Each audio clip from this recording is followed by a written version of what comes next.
हरि लाल की जय। श्रीमद् राधा मदन मोहन देव जी की जय। श्री गीत गोविंद ग्रंथ की जय। श्री निताय गौर हरि बोल।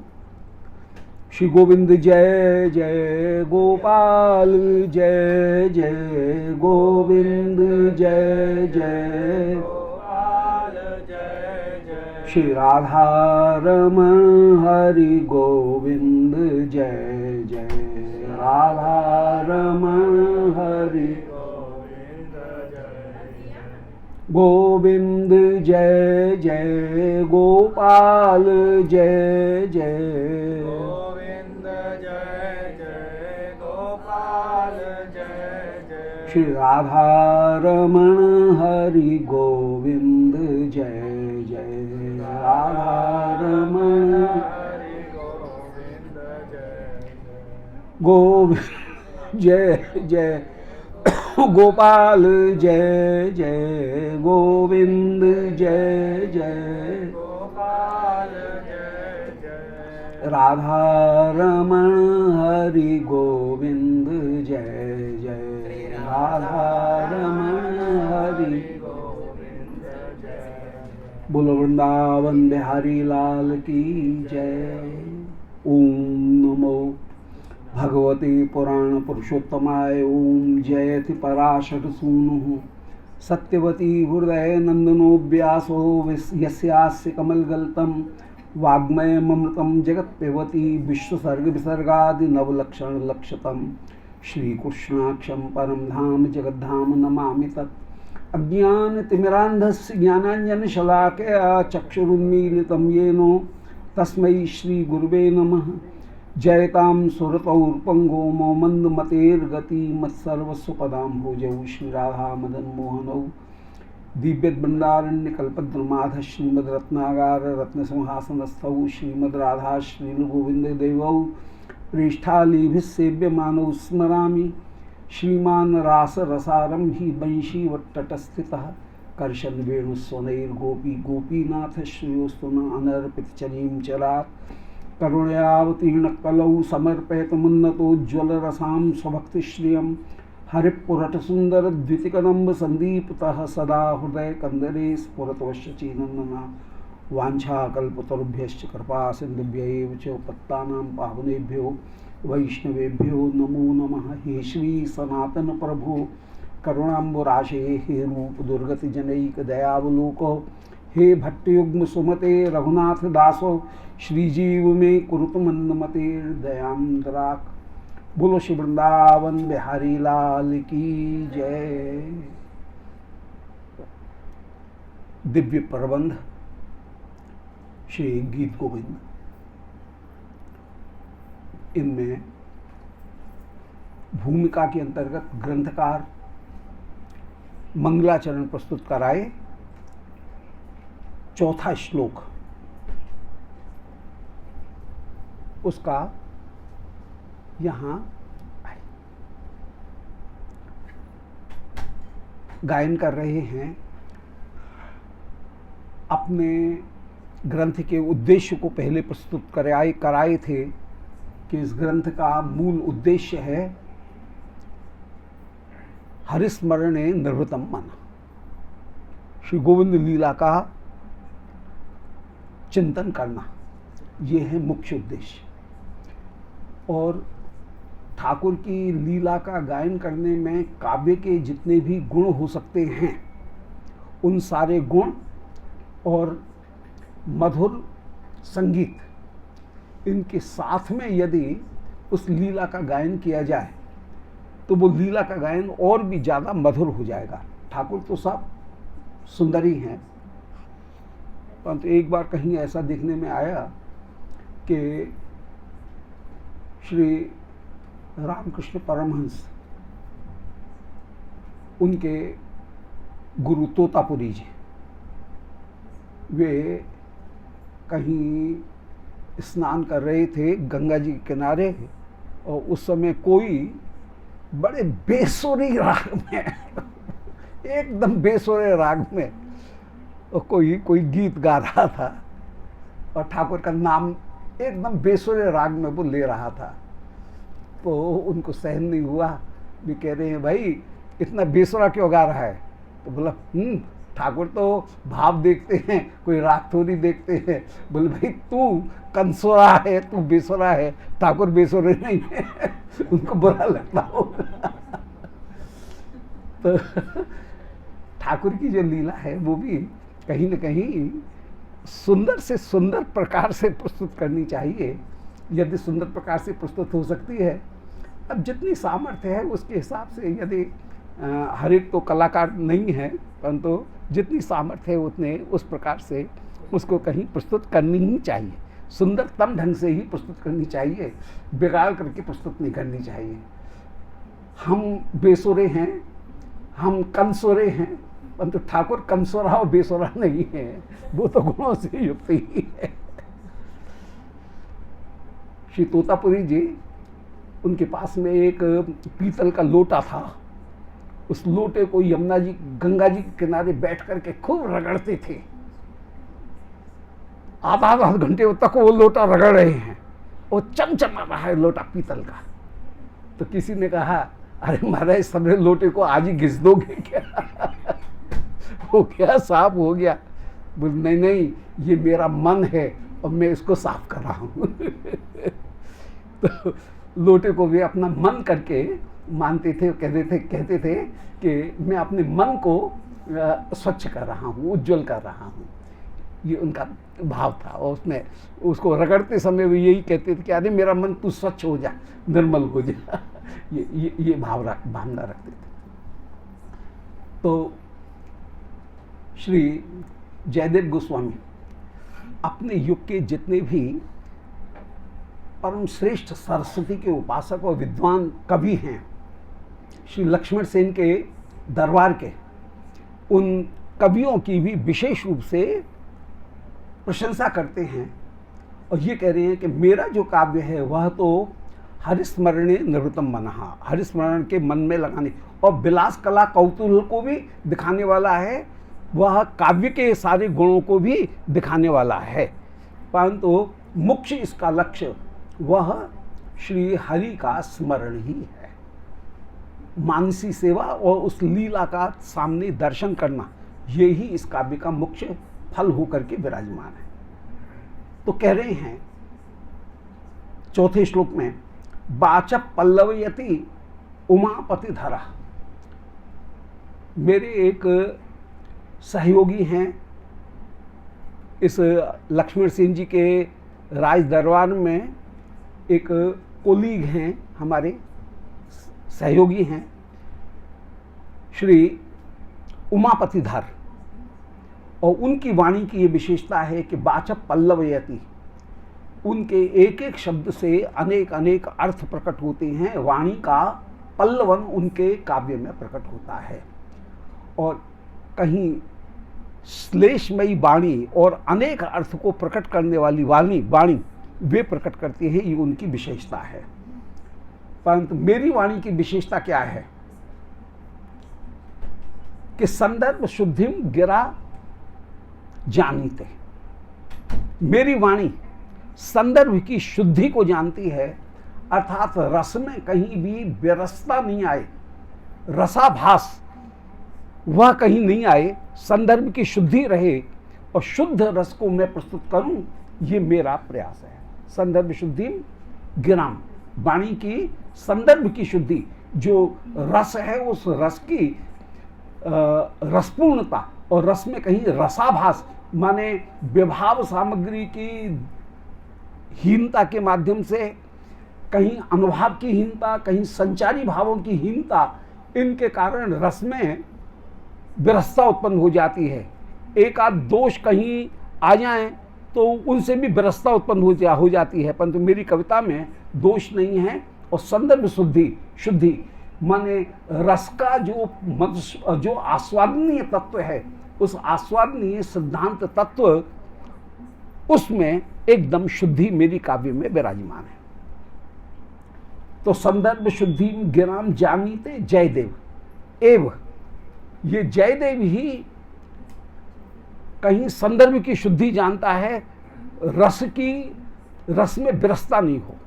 और श्रीमद् महाप्रभु कह रहे हैं कि कोई व्याकरण न जाने, अलंकार शास्त्र नहीं जाने, तर्क शास्त्र जाने नहीं और काव्य करने के लिए बैठे, उसकी कविता धूल है। तो श्री महाप्रभु ने दिग्विजयी जो कवि है उस दिग्विजयी कवि से कहा, तो माने काव्य जो है उसमें काव्य के गुण और काव्य की जो शुद्धि है वह कहीं न कहीं होनी चाहिए। शरण श्लाघ्यो दुरूह द्रुते, शरण नाम करके जो कवि हैं, तीसरे कवि हैं शरण, पहले हैं उमापति, दूसरे हैं उमापति।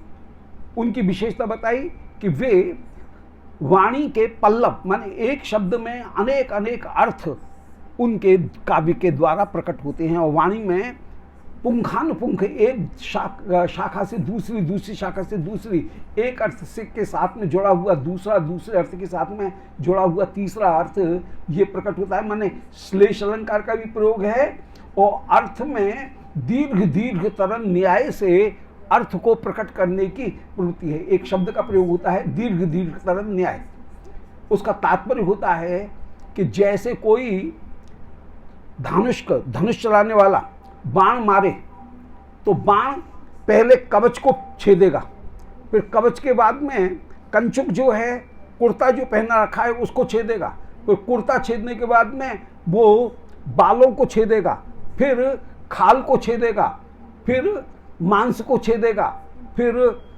नाड़ियों को छेदेगा, फिर रक्त को छेदेगा, फिर अस्थि को छेदेगा, फिर मज्जा को छेदेगा, फिर वीर्य को छेदेगा, फिर प्राणों का हरण करके अंत में प्राणों को ले लेगा। इसको कहते हैं दीर्घ दीर्घ तरन न्याय।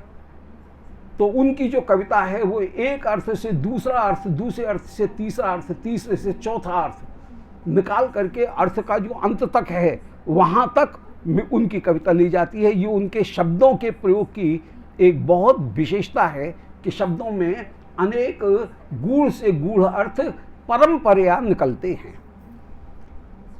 ये उमापति की विशेषता है। मेरी वाणी जो है वो संदर्भ शुद्धि माने रस की शुद्धि का विचार करती है और कहीं भी रसाभास उत्पन्न नहीं हो सकते हैं। रसाभास कैसे होता है? कहीं स्थायी भाव की विकलता आ जाए, व्यभाव की विकलता आ जाए, अनुभाव की विकलता आ जाए, संचारी भाव की विकलता आ जाए तो रस में रसाभास हो जाएगा। तो रस सामग्री की विकलता मेरी कविता में कभी नहीं आएगी। ये मेरी विशेषता है। और शरण कवि जो हैं श्लाघ्यो दुरूह द्रुते, वे दुरूह काव्य उसको करने में कठिन से कठिन शब्दों का प्रयोग, कठिन से कठिन जो प्रत्यय हैं उन व्याकरण के प्रत्ययों का प्रयोग, कठिन से कठिन समासों का प्रयोग करने में वे बड़े कुशल हैं। तो दुरूह द्रुते, दुरूह जो वस्तु हैं उनके प्रस्तुत करने में वे कुशल हैं। और श्रृंगारोत्तर सत्प्रमेय रचना आचार्य गोवर्धना, और श्रृंगार के उत्तम प्रमेय वस्तु को प्रस्तुत करने में, श्रृंगार के रस को प्रस्तुत करने में श्री गोवर्धनाचार्य उनके समकालीन कवि हैं, वे बड़े प्रसिद्ध हैं। तो गोवर्धनाचार्य वे श्रृंगारोत्तर सत्प्रमेय, श्रृंगार से भी में श्रेष्ठ जो प्रमेय पदार्थ है, माने श्रृंगार रस का जो परम आस्वादन है उसको प्रस्तुत करने में श्री गोवर्धनाचार्य वे बड़े प्रसिद्ध हैं।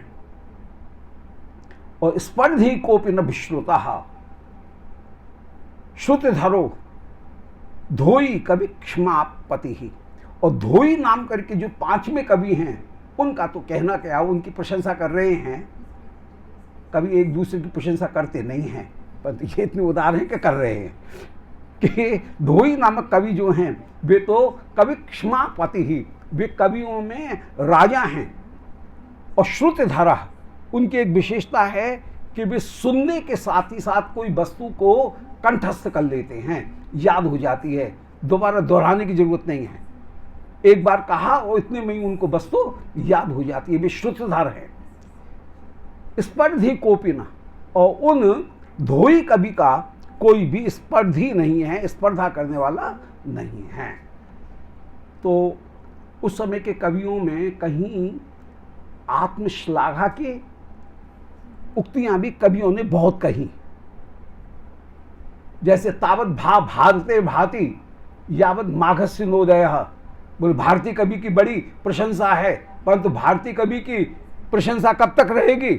तावत भा भारते भारवे, भारवी कवि की मन, भारवी मन सूर्य, भायुक्त रवि, भारवी, भारवी नाम का एक कवि था और उसके नाम की करें कि भारवी नामक कवि मन सूर्य की भा कब तक रहती है? वो जब तक माघ का उदय नहीं होता है। माघ महीना आने पर सूर्य का प्रकाश, सूर्य की गर्मी ठंडी हो जाती है। तो माघ अपनी कविता की प्रशंसा में कह रहे हैं कि मेरे सामने भारवी कहीं नहीं टिकता है, सूर्य का प्रकाश तब तक है जब तक ये माघ का महीना आए नहीं आए। पूस और माह का महीना आने पर सूर्य का प्रकाश कम हो जाता है। तो ऐसे कवियों में उस समय अपनी प्रशंसा करने की प्रवृत्ति भी रही थी और दूसरे की प्रशंसा करने की प्रवृत्ति रही, और इसको इन्होंने बहुत अच्छी तरह से प्रस्तुत किया। हाँ, ये अपने अपने में प्रशंसा की है कि मेरी जो कविता है वो संदर्भ शुद्धि, मेरी कविता में काव्य शास्त्र के संदर्भों की अत्यंत अत्यंत शुद्धि है, और रसशास्त्र का जो प्रयोग है, नायिका शास्त्र का जो प्रयोग है, उस नायिका शास्त्र के संदर्भों की पूर्ण शुद्धि, नायिका के कौन कौन से भाव हैं, उसकी क्या क्या स्थितियां हैं, उनकी शुद्धि मेरे इस काव्य में परिपूर्ण रूप से विराजमान है। तो 12 जो श्री गीत गोविंद के जो अध्याय हैं, ये सर्ग हैं, उन 12 सर्गों में जो अष्ट नायिकाएं हैं, उन अष्ट नायिकाओं का 12 सर्गों में वर्णन किया गया है।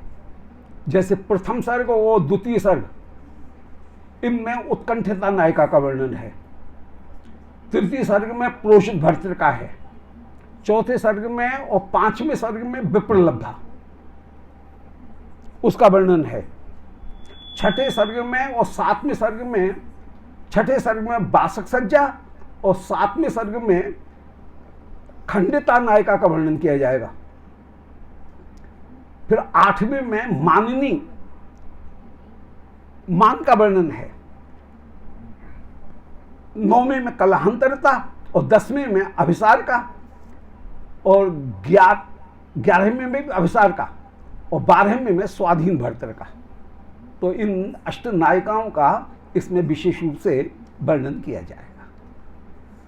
तो संदर्भ शुद्धि जो है, और नायिकाओं के क्या अनुभव हैं, क्या उनकी चेष्टाएं हैं, उन सब चेष्टाओं का इसमें विशेष रूप से वर्णन किया जाएगा। श्री राधा रानी की मधुर जो अष्ट नायिका स्वरूप है, उस अष्ट नायिका स्वरूप का एक प्रबंध के माध्यम से, एक घटना के माध्यम से, प्रबंध के माध्यम से उसका वर्णन, कहीं जो क्रमिक स्टोरी है उसके माध्यम से उसका वर्णन किया जा रहा है।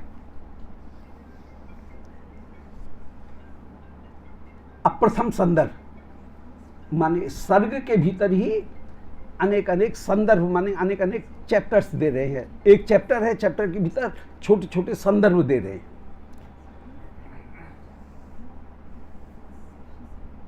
कभी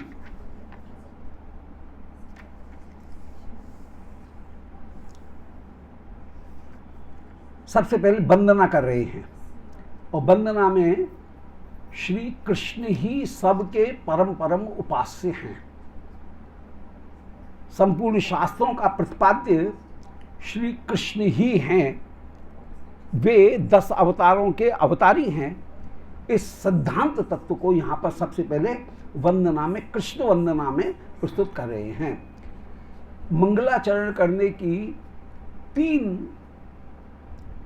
आवश्यकताएं हैं, 3 प्रयोजन हैं, उसके मोटिव 3 हैं। सबसे पहले स्वयं में योग्यता की प्राप्ति, फिर दूसरी जितनी भी आपत्तियां हैं, बाधाएं, उन बाधाओं की निवृत्ति, और तीसरी वस्तु स्वरूप की स्फूर्ति। योग्यता की प्राप्ति, विघ्नों की निवृत्ति और वस्तु स्वरूप की स्फूर्ति, इन 3 वस्तुओं के लिए मंगलाचरण किया जाता है। ये मंगलाचरण कहीं नमस्कारात्मक, कहीं आशीर्वादात्मक और कहीं वस्तु निर्देशात्मक होता है। यहाँ पर नमस्कारात्मक जो मंगलाचरण है उसको कर रहे हैं कि प्रलय पयोधि जले धृतवान से वेदम विहित बहित चरित्र मखेदम केशव धृत मीन शरीर जय जगदीश हरे।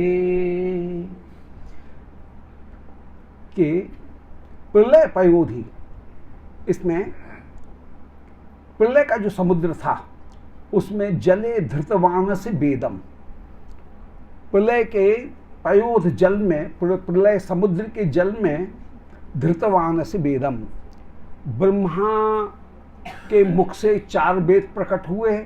ब्रह्मा उन वेदों के मूल प्रतियों को अपने हाथ में लिए हुए विराजमान थे। वेद का तात्पर्य है जहां ज्ञान मूर्तिमान होकर के विराजमान है। ज्ञान का नाम ही वेद है। विद धातु में घय प्रत्यय लग करके वेद शब्द बना है, अर्थात जानने का जो अर्थ है, जानने की जो फलित स्वरूप है उसको वेद कहा जाएगा। जैसे रसोई करने के लिए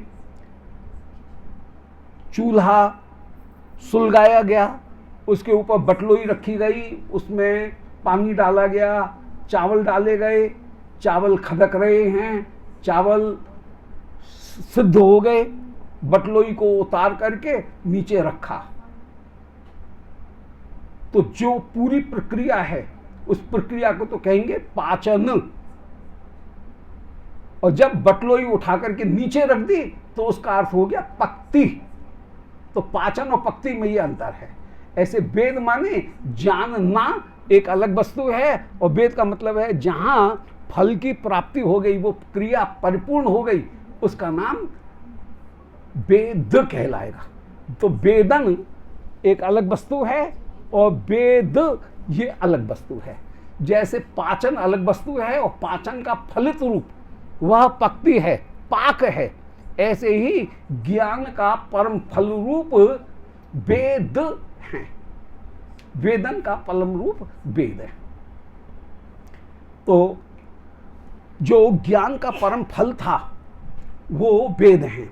और ब्रह्मा ने वेद जब प्रकट किए तो ब्रह्मा के वेदों को उस समय प्रातः काल के समय ब्रह्मा के मुख से वेद, सृष्टि के प्रारंभ में वेद प्रकट हुए, और ब्रह्मा को थोड़ी सी झपकी लगी, नींद आई, और नींद आने पर हयग्रीव नाम करके एक दैत्य वेद को चुरा करके ले गया, ब्रह्मा के हाथ से खींच करके उस पोथी को ले गया, उस मैन्युस्क्रिप्ट को ले गया जो मूल प्रति थी।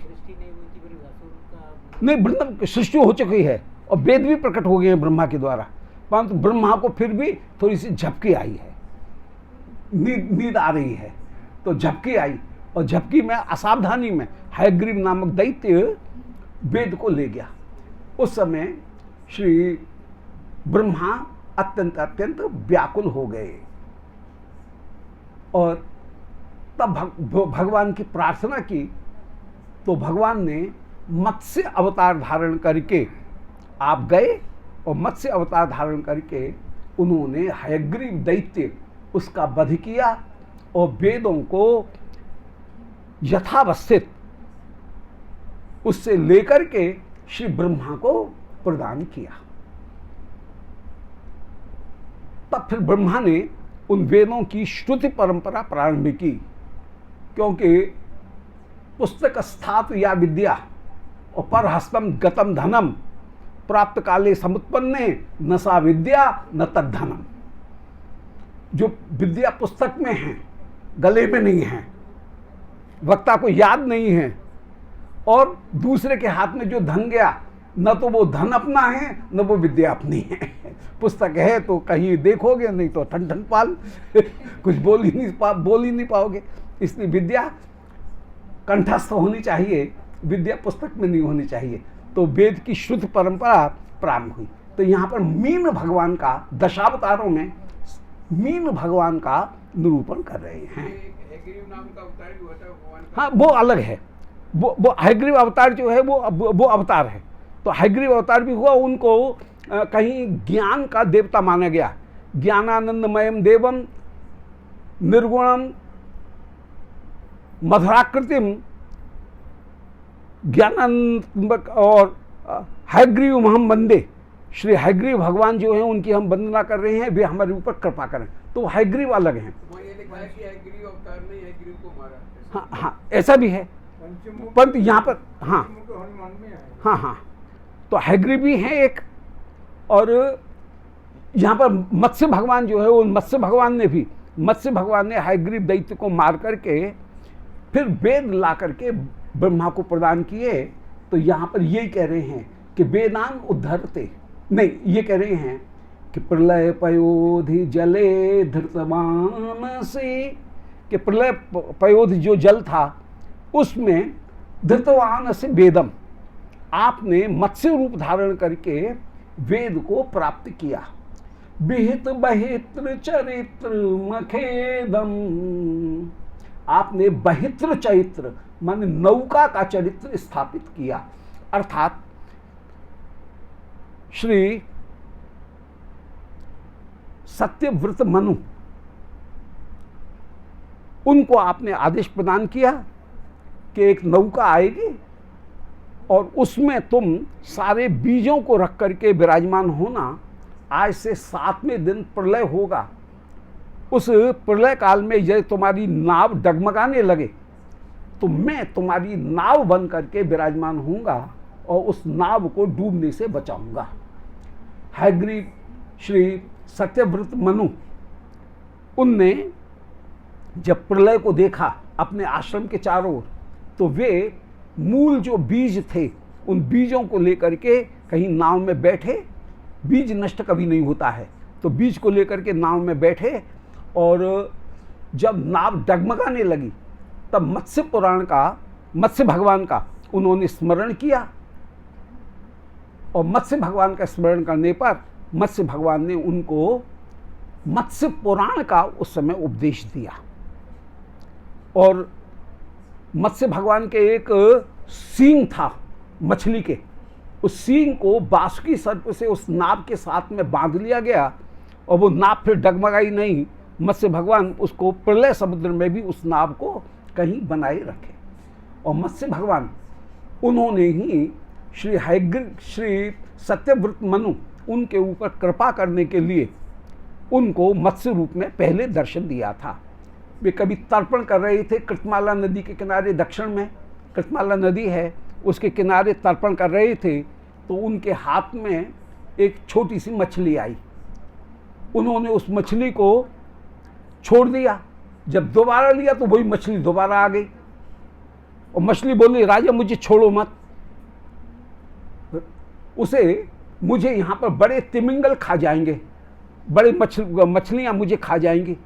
तो राजा ने उस मछली को अपने कमंडल में, लोटा में डाल दिया और लोटा में डाल करके जिस समय घर में लाए तो आप देखते देखते ही रात भर में ही लोटा के बराबर बड़े मत्स्य हो गए। बोले ये तो मेरी लिए बड़ी छोटी जगह है। राजा ने 3 हाथ के एक टांके में उस मछली को डाला, क्या कहते हैं, एक्वेरियम। तो उसमें मछली का जो वो है उसमें उस मछली को डाला। आप डालते ही 3 हाथ के मत्स्य हो गए। राजा ने उसको फिर एक सरोवर में डाला। कुछ देर में आप सरोवर के आकार के हो गए। बोले यहां पर मैं पलटा नहीं खा सकता हूं। राजा तो उनको ढकेल करके फिर दोबारा समुद्र में डालने लगे। तो बोले नहीं, समुद्र में डालो, वहां पर तो तिमिंगल मुझे खा जाएंगे। राजा को अब आंख खुली। बोले महाराज सामान्य आप मछली नहीं हो, आप साक्षात नारायण हो। मैंने सामान्य मछली का ऐसा प्रभाव कभी देखा नहीं है। आप कौन हो? तब श्री मत्स्य भगवान ने कहा कि मैं ने तुमको दर्शन देने के लिए, और तुम आगे मनु बनोगे, श्राद्धदेव मनु बनोगे, वैवस्वत मनवंतर में तुम मनु बनोगे, इसलिए मैंने तुमको यहाँ पर श्राद्धदेव मनु बनोगे, इसलिए मैंने तुमको दर्शन दिया है।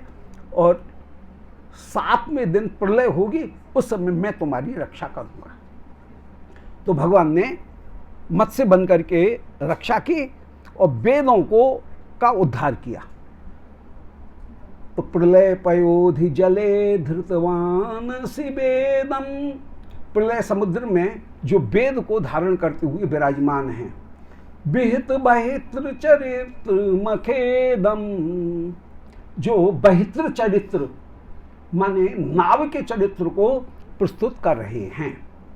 केशव धृत मीन शरीर, हे केशव आपने मीन शरीर धारण किया है। जय जगदीश हरे, हे जगदीश आपकी जय हो, जय हो।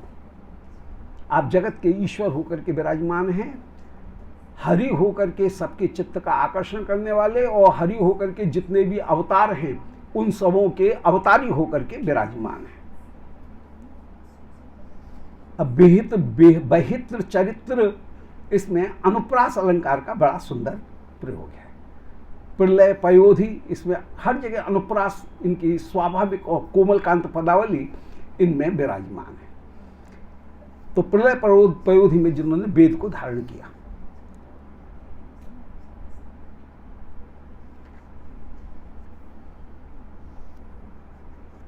क्षतिरति विपुल तरे तिष्ठति तव पृष्ठे, धरण धरण किर्ण चक्र गरिष्ठे, केशव धृत कूर्म शरीर, जय जगदीश हरे।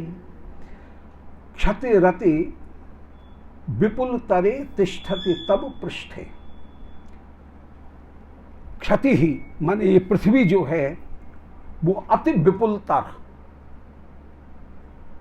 ये पृथ्वी आपके अत्यंत विपुलतर, अत्यंत चौड़े लंबे विस्तृत पीठ के ऊपर विराजमान है। और जिस समय देवता दानवों ने समुद्र मंथन किया, उस समय पृथ्वी आपके पीठ के ऊपर विराजमान हुई। और पीठ के ऊपर विराजमान होने के कारण होने पर जब देवता दैत्यों ने और श्री अजित भगवान ने समुद्र का मंथन किया, उस समय धरणी धरण किर्ण चक्र गरिष्ठे, आपकी जो पीठ है उसमें धरणी धरण, पृथ्वी को धारण करने के कारण किर्ण चक्र माने ठेक पड़ गई। जैसे किसी वस्तु को निरंतर निरंतर धारण किया जाए तो ठेक पड़ जाती है, तो पृथ्वी क्योंकि आपके पीठ के ऊपर घिसी थी, इसलिए किर्ण चक्र माने ठेक की का जो चक्र है वो बन गई, और वो ठेक आपकी पीठ के ऊपर विराजमान है। पृथ्वी के घूमने के कारण वो निशान आपके ऊपर विराजमान है। केशव धृत कूर्म शरीर, हे केशव आपने कूर्म शरीर धारण किया। जय जगदीश हरे, माने जितने भी अवतार हैं वे कृष्ण के हैं, और अवतारों के माध्यम से कृष्ण की वंदना की जा रही है, अवतारी रूप में कृष्ण की वंदना की जा रही है। श्री कूर्म भगवान आधार और धन के प्रतीक होकर के विराजमान। जो कूर्म यंत्र है वह विशेष रूप से आधार शक्ति का वाचक होकर के विराजमान है, और श्री कूर्म भगवान के द्वारा संपूर्ण सृष्टि स्थापित हुई है। जब कोई मकान की रचना की जाती है, कोई भवन की रचना की जाती है, तो उसमें नीचे कूर्म की ही स्थापना, श्री कूर्म भगवान उनका ही पूजन, कूर्म की स्थापना की जाती है। तो कूर्म जो हैं वो धन के प्रतीक हैं, और वास्तु शक्ति जितनी भी हैं, वास्तु माने मकान, उन मकानों के जितनी भी निर्माण है भवन, उन भवनों के आधार होकर के कूर्म भगवान विराजमान हैं। तो पृथ्वी के नीचे भी कूर्म हैं, और उन कूर्म उनके ऊपर ही ये पृथ्वी विराजमान है। तो क्षति ही अति विपुल तरे, ये पृथ्वी अति विपुल तरे तब पृष्ठे, आपका पीठ अत्यंत विपुलतर है, उस पृष्ठ के ऊपर तिष्ठति माने टिकी हुई है। और जिस समय समुद्र मथा गया, उस समय धरण धरण किण, धरणी धारण माने पर्वत जो हैं धरणी को धारण करने वाले, उनको आपने पृथ्वी को धारण भी किया था। तो पृथ्वी के ऊपर जो पत्थर थे, उन पत्थरों और पर्वतों के कारण किण माने आपके पीठ के ऊपर ठेक का चिन्ह हुआ, और उससे आपकी पीठ गरिष्ठ है, माने शोभा से युक्त हो रही है, वो ठेक दिख रही है। हे केशव माने आप को माने जल, उसमें शयन करने वाले हैं, माने गर्भोदशाही होकर के, कारणार्णवशाही होकर के और क्षीरोदशाही होकर के आप जल में शयन करने वाले हैं। आपने कूर्म शरीर धारण किया। जय जगदीश हरे, हे जगदीश और हे हरि, सारे अवतारों को अपने भीतर समाहित करने वाले हे श्री नंदन नंदन कृष्ण, आपकी हम वंदना कर रहे हैं। कृष्ण ही परम परम उपास्य होकर के विराजमान हैं, अपने उपास्य तत्व की यहाँ पर वंदना की गई है।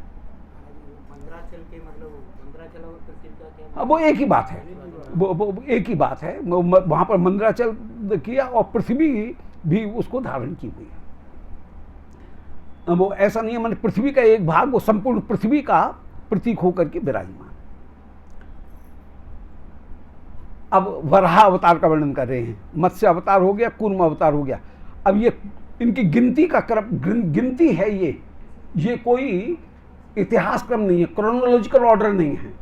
इसको केवल यही समझना चाहिए कि ये गिनती का क्रम होकर के ही विराजमान है।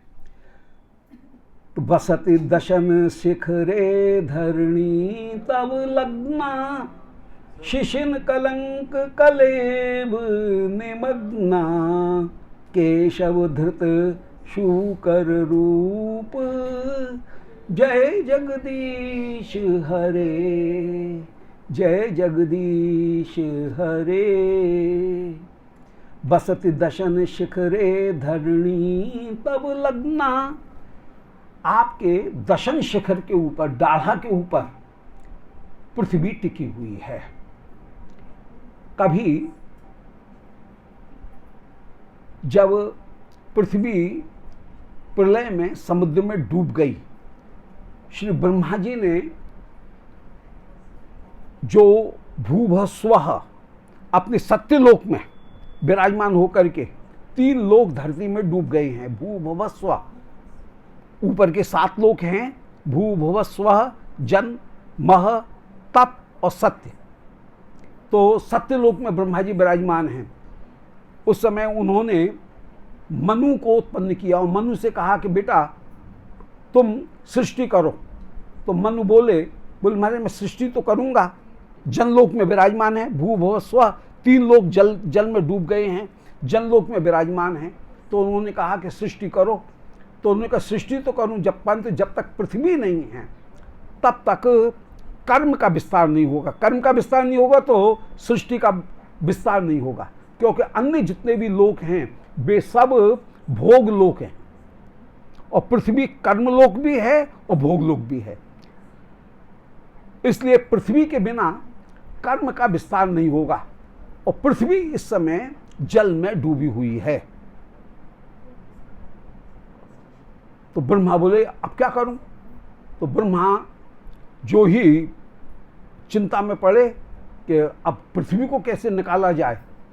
इतने में ही एक बराह का बच्चा अंगूठे के पौरुए के आकार का ब्रह्मा की नाक से निकला और छुल्ल देसी प्रलय समुद्र में गिर गया, और गिरते ही पर्वत का आकार हो गया।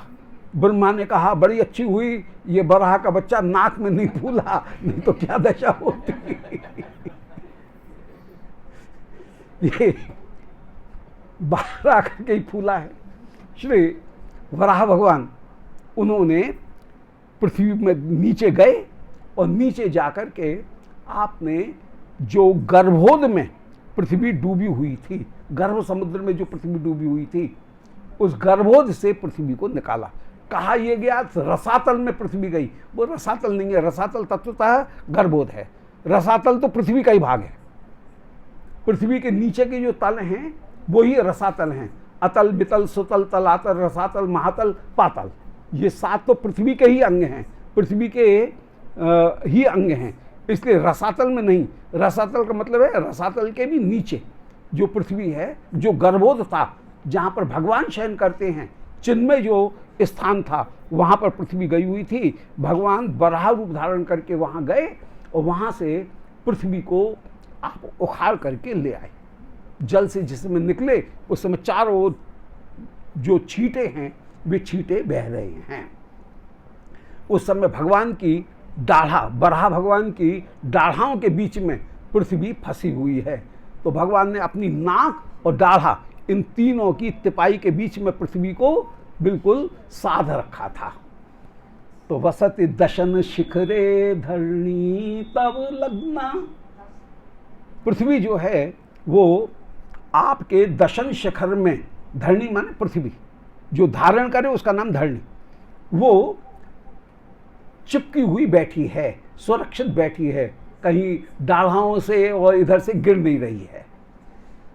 शशन कलंक कलेब निकमग्ना, आज ऐसी लग रही है कि जैसे सूर्य के बीच में कलंक कला हो, सूर्य नहीं, चंद्रमा के बीच में, चंद्रमा के बीच में जैसे कलंक कला होती है, तो भगवान हैं श्वेत वराह, और उन श्वेत वराह भगवान के दाढ़ा के बीच में पृथ्वी काली काली सी, नीली नीली सी ऐसी लग रही है जैसे चंद्रमा का कलंक हो।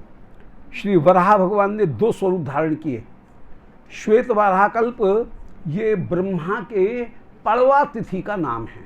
जैसे हमारी कैलेंडर में, हमारे पंचांग में हर महीने पड़वा तिथि आती है, प्रतिपदा आती है, ऐसे ही श्वेत वराह कल्प ये ब्रह्मा की पड़वा तिथि का नाम है। और उसमें भगवान ने श्वेत वराह के रूप में धारण किया था, श्वेत रंग था। कभी कभी छठे मनवंतर में भी भगवान अवतार धारण करते हैं। छठे मनवंतर में आपका नील वराह होता है, उस समय आप हिरण्याक्ष हिरण्यकश्यपु का वध करते हैं, और श्वेत वराह रूप में पृथ्वी का उद्धार। ये दो अलग अलग वराह अवतार की लीलाएं हैं। तो यहां पर श्वेत वराह की वर्णन कर रहे हैं। तो श्वेत वराह भगवान तो हो गए चंद्रमा के समान, और उनमें पृथ्वी नीले रंग की, काले रंग की पृथ्वी ऐसी लग रही थी, नीले रंग की, जैसे कि चंद्रमा के बीच में कलंक हो। तो शशन कलंक कलेब निमग्ना, जो चंद्रमा में कलंक कला हो, इसकी तरह से पृथ्वी विराजमान है। केशव धृत शूकर रूप, हे केशव आप शूकर रूप धारण करते हैं। जय जगदीश हरे, हे जगदीश आपकी जय हो, जय हो। ये जो छंद हैं इनकी एक बड़ी विशेषता है कि उसमें पहले की पंक्ति बड़ी है, फिर दो दो अक्षर कम होते हुए लगभग चले जा रहे हैं इसमें। तो पहले में करीब 14 अक्षर हैं, दूसरी पंक्ति में 12 अक्षर हैं, तीसरी में 10 अक्षर हैं, चौथी पंक्ति में केवल 8 अक्षर रह जाएंगे। तो ये अब गायन की जो शैली है, उस गायन की शैली में तो कहीं लय को बढ़ा करके और कहीं घटा करके उसको गायन किया जा सकता है, परंतु यहाँ पर के बसती दशन शिखरे धरणी तब लग्ना, लो 12 और 4 16 अक्षर हो गए। पहले में 16 हैं और दूसरे में 10 ही अक्षर है। तो इस तरह से यहाँ पर वो पंत गायन की शैली में वो विराजमान। हरे माने सारे अवतारों को अपने भीतर सब हरण कर लेने वाले सारे अवतार, अवतारी में विराज। वंदना हो रही है कृष्णचंद्र की, यहाँ पर वंदना हो रही है कृष्णचंद्र की। कृष्णचंद्र के सारे अवतार हैं जो श्री मत्स्यकूर्म वराह, ये सारे अवतार कहीं कृष्ण में विराजमान है।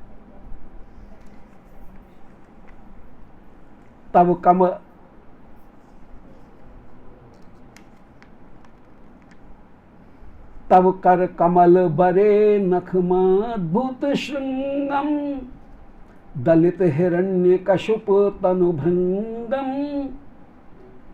केशव धृत नर हरि रूप, जय जगदीश हरे।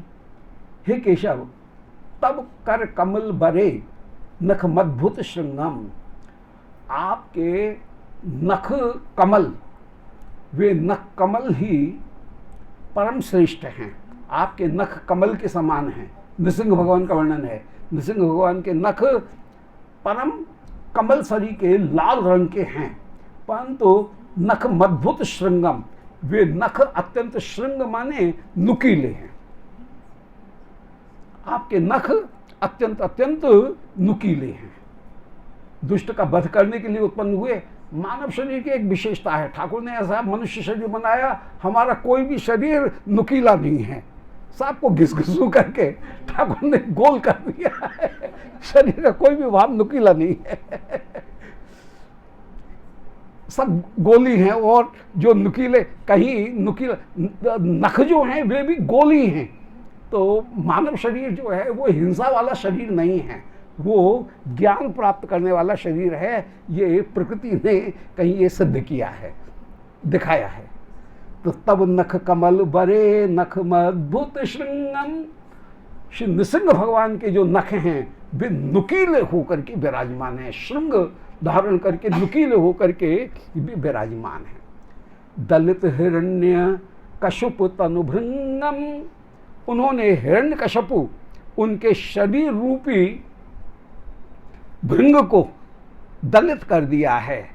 माने जैसे भौरा कभी कांटे के बीच में भी फंस जाता है और कोई कांटा भौरे को कहीं नुकसान भी पहुंचा सकता है, ऐसे ही श्री नृसिंह भगवान, उनके नख भृंग के समान हैं।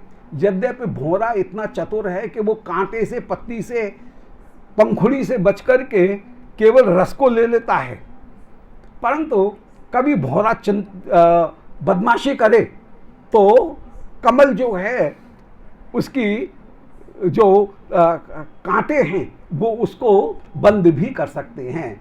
तो आपने नख के द्वारा अद्भुत जो नख में श्रृंग हैं, उन श्रृंग के द्वारा हिरण्यकशिपु का जो शरीर था वह कहीं भृंग के समान था, उसको पकड़ लिया और उसको दलित कर लिया है।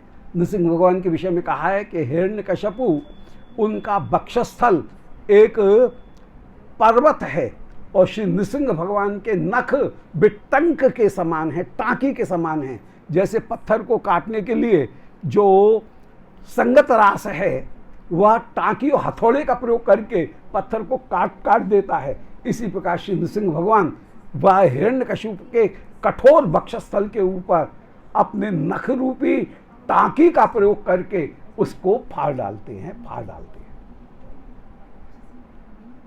तो तब कर कमल बरे, जो श्री नृसिंह भगवान के श्रीहस्त प्रहलाद के सिर के ऊपर रखे, उस समय कमल के समान कोमल और परम स्नेह युक्त हो रहे हैं।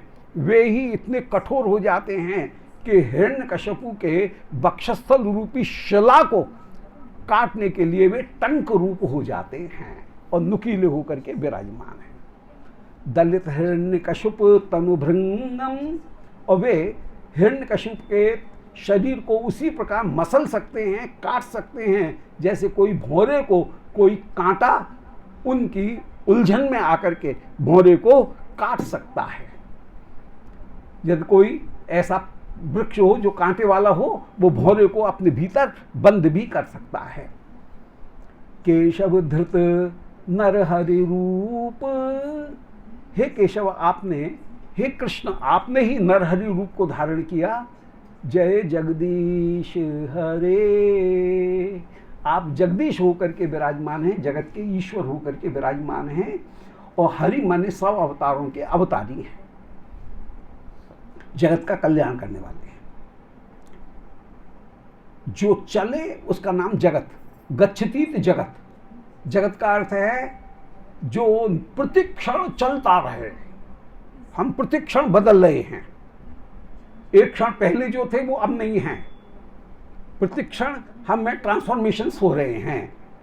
जायते अस्ति वर्धते विपरिणते, ये जो परिणाम हैं वे हमें प्रत्यक्ष हो रहे हैं। इसीलिए इस जगत को जगत कहा गया। और जगत की प्रत्येक वस्तु भी कहीं न कहीं गच्छति गच्छति इति जगत, जो चलता रहे उसका नाम जगत, और जो चक्कर लगवाए उसका नाम संसार। जन्म मृत्यु इसका चक्कर लगाए उसका नाम संसार।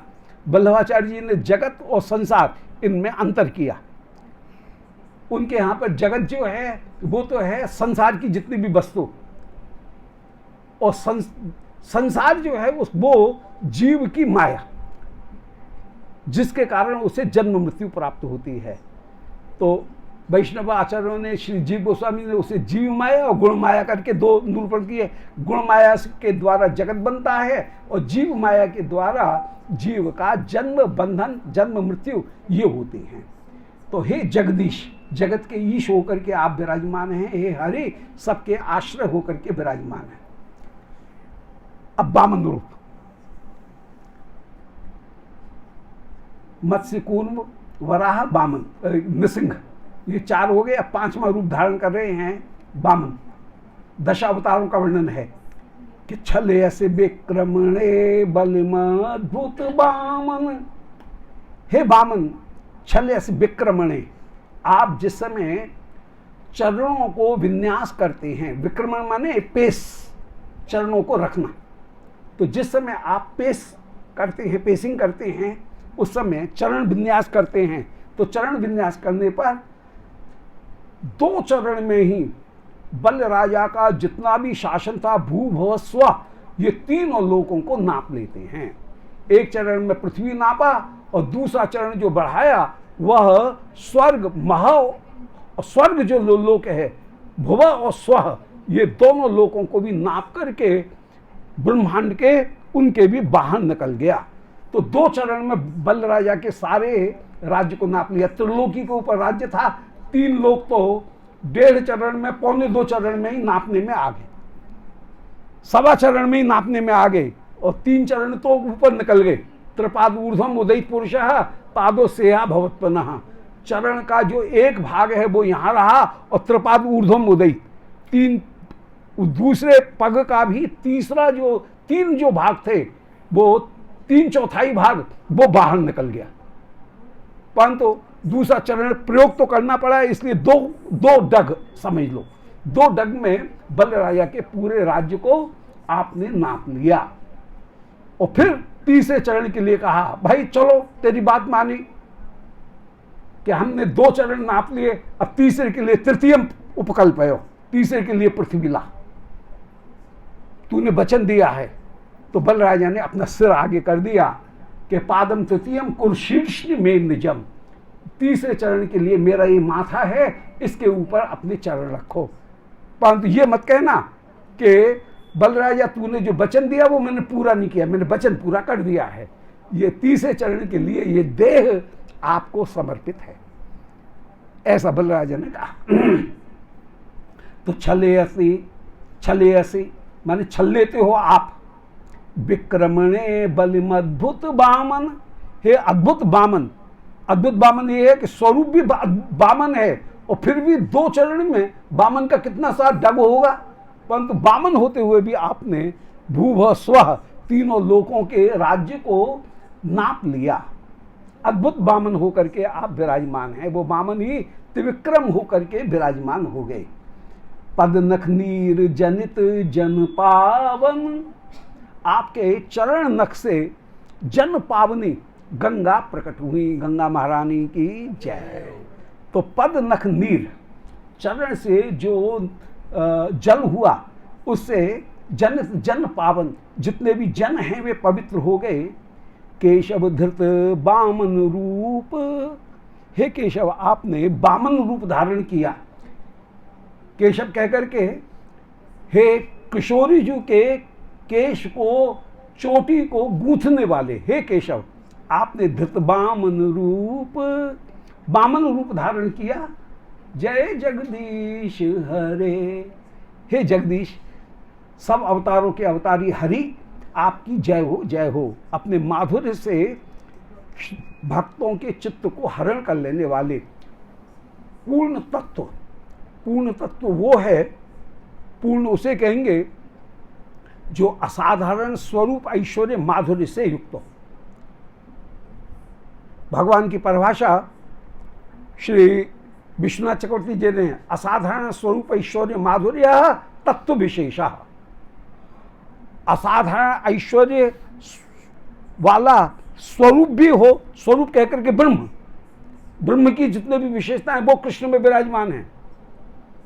ऐश्वर्य श्री नारायण का जितना भी ऐश्वर्य है वो कृष्ण में विराजमान है, परमात्मा का ऐश्वर्य। और असाधारण स्वरूप ऐश्वर्य और माधुर्य, माधुर्य में कृष्ण। तो ब्रह्म में स्वरूप तो है परंतु ऐश्वर्य का प्रकाशन नहीं है।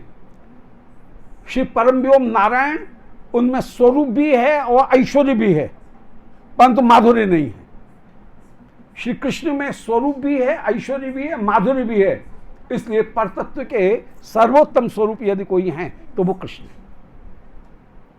इसलिए जहां सत्यम परम धीमहि श्रीमद् भागवत में कहा गया, वहां परम शब्द का तात्पर्य है कि केवल वह स्वरूप मात्र नहीं है, केवल स्वरूप और ऐश्वर्य मात्र नहीं है, वह स्वरूप ऐश्वर्य और माधुर्य तीनों से युक्त है। इसलिए जो तीनों से युक्त होगा उसको परम कहेंगे। तो श्रीमद् भागवत जहां सत्यम परम धीमहि का प्रयोग करके जिस वस्तु की ओर संकेत करना चाह रहे हैं वे तत्वतः श्री कृष्ण ही हैं, क्योंकि कृष्ण सत्य भी हैं और स्वरूप ऐश्वर्य और माधुर्य इन तीनों की पूर्णता कृष्ण में है। अतः श्रीमद् भागवत ब्रह्म परक ग्रंथ नहीं है, वह परमात्मा परक ग्रंथ भी नहीं है, वह कृष्ण परक ग्रंथ है। तो कृष्ण में ही स्वरूप ऐश्वर्य और माधुर्य इन तीनों की पूर्णता प्राप्त होती है। और सत्यम परम धीमहि से ग्रंथ का प्रारंभ और अंत में सत्यम परम धीमहि में ही ग्रंथ की समाप्ति भी कहीं हुई, कृष्ण में ही समाप्ति हुई। तो जिनके चरण से वे केशव होकर के विराजमान और उनमें केशव होकर के मधुरता परिपूर्ण रूप से विराजमान हैं। केशव धृत बामन रूप जय जगदीश हरे। आप जय जगदीश, जगदीश होकर के विराजमान है। तो छले ऐसे विक्रमणे, अपने विक्रमणे माने चरणों का निक्षेप करने पर बल मद्भुत, बल राजा को आप छल लेते हैं। अद्भुत बामन रूप होकर के आप विराजमान हैं कि छोटे होते हुए भी इतनी बड़ी भूमि को केवल 1.25 चरण में ही नाप लेते हैं। पद नख नीर जनित जन पावन, चरणों के नख से उत्पन्न होने वाला जो गंगा जल वह जगत को पवित्र करने वाला है। गंगा का अर्थ होता है गम्यति इति गंगा, जो ठाकुर के चरणों में ले जाए उसका नाम है गंगा। बोलो गंगा महारानी की जय। तो गम्यति इति गंगा, गच्छति इति गंगा, गंगा जो स्वयं नारायण के चरणों की ओर जाए और नारायण के चरणों में अपने साथ में दूसरों को भी ले जाए। इसलिए श्री गंगा जल वह भगवत चरणामृत रूप है और वह ठाकुर को ले जाने वाला होकर के, ठाकुर तक ले जाने वाला होकर के विराजमान है। और उन गंगा के साथ में यमुना जी मिल गई तो यमुना जी के प्रभाव से गंगा प्रेम सेवा भी प्रदान कर देगी। केवल ब्रह्म को प्राप्त नहीं कराएगी बल्कि प्रेम सेवा भी गंगा जी, क्योंकि यमुना के संगम को प्राप्त कर लिया है इसलिए वे प्रेम सेवा भी प्रदान करेंगी। इसलिए गंगा यमुना दोनों, श्री यमुना जी हैं महारानी और उन महारानी को श्री गंगा वे कहीं कहार बन करके पालकी में जैसे रानी को ले जाया जाता है, ऐसे श्री गंगा जी यमुना जी को अपने पालकी में अपने कंधे के ऊपर धारण करके ले जा रही हैं। और श्रीमद् महाप्रभु उसी श्री गंगा जी के उस किनारे पर विराजमान होते हैं। तो जहाँ पर किनारे पर विराजमान होते हैं और वहाँ स्नान करते हैं, वहाँ यमुना जी के नाम से गंगा जी में गोता लगाते हैं, यमुना जी की वंदना करते हुए। चिदानंद भानो सदानंद सूनो द्रवत ब्रह्म गात्री स्फुरत प्रेम पात्री अघानाम लवित्री जगत क्षेम धात्री पवित्री क्रियान्नो बपुह मित्र पुत्री। गोता लगाया जा रहा है गंगा जी में। नवद्वीप में श्री श्री जो अद्वैताचार्य हैं उनके कहीं घर के पास में जो यमुना जी बह रही हैं, इस ओर नवद्वीप है, उस ओर शांतिपुर है।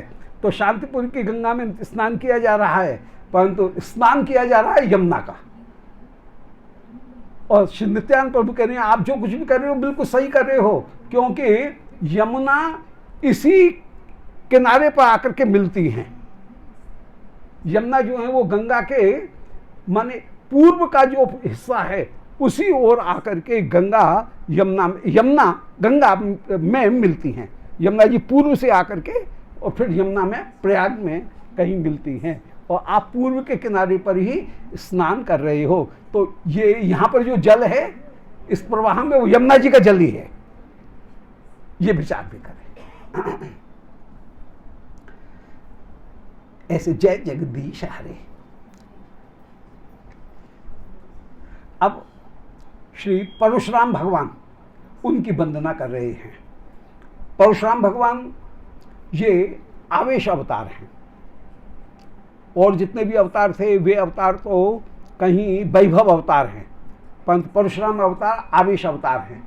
आवेश अवतार उसे कहते हैं जिसमें किसी जीव में भगवान अपनी शक्ति को स्थापित करते हैं, उसका नाम आवेश अवतार है। जहाँ विशुद्ध सत्वात्मक जो स्वरूप है उसमें भगवान अवतार धारण करते हैं, उस शरीर को प्रकट करते हैं, वो शरीर कहलाता है वैभव अवतार, और ये है आवेश अवतार। परंतु आवेश अवतार भी भगवान के ही हैं। पृथु कोई जीव हैं, परशुराम भगवान ये जीव हैं, कल्कि ये जीव हैं, नारद ये जीव हैं, और इनमें भगवान की किसी शक्ति का स्थापन है, इसलिए ये आवेश अवतार हैं। तो उनका वर्णन करें। क्षत्रिय रुधिरमये जगद अपगत पापम स्नपयसि पसयसि शमित भवतापम केशव धृत भृगुपति रूप जय जगदीश हरे।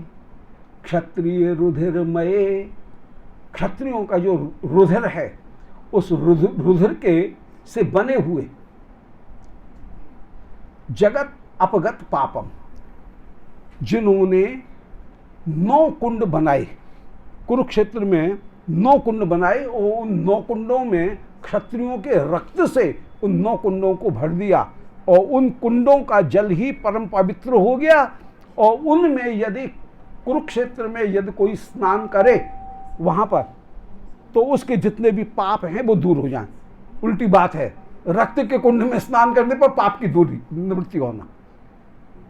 परंतु वो श्री परशुराम भगवान के द्वारा क्षत्रियों को मार करके जो 9 कुंड बनाए गए, जो रक्त से भरे हुए थे, उनको ही उनकी कृपा से परम निर्मल गंगा रूप होकर के वे कुंड विराजमान हुए, और उन 9 कुंडों में जो स्नान करते हैं तो जगत अपगत पापम, वहाँ पर जगत के जो पाप हैं वे निवृत्त हो जाते हैं।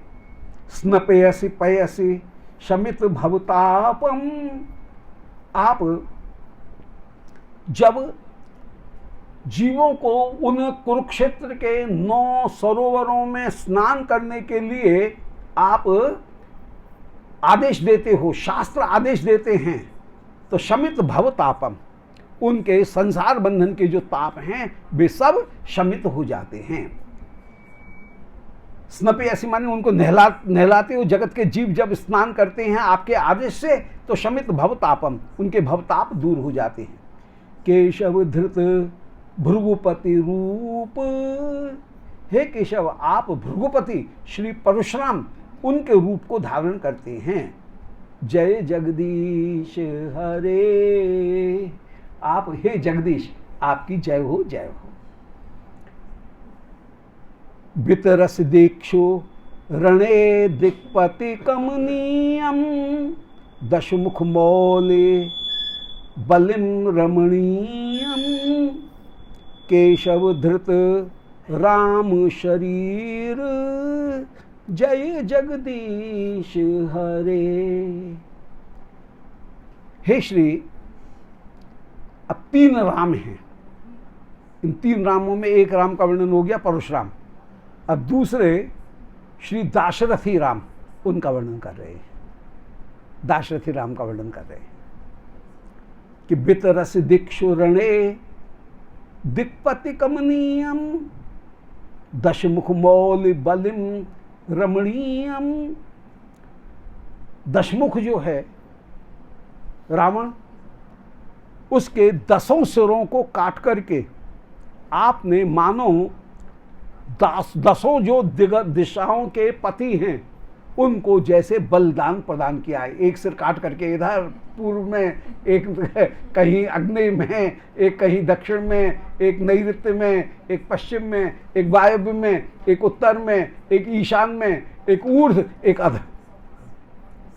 ऐसे 10 दिशा जो हैं उनके बितरसी दिक्षु, 10 दिशाओं में रावण के 10 सिरों को दिक्पति कमनीयम, 10 दिशाओं को कमनीय रूप में एक बलिदान के रूप में आप समर्पित कर रहे हो।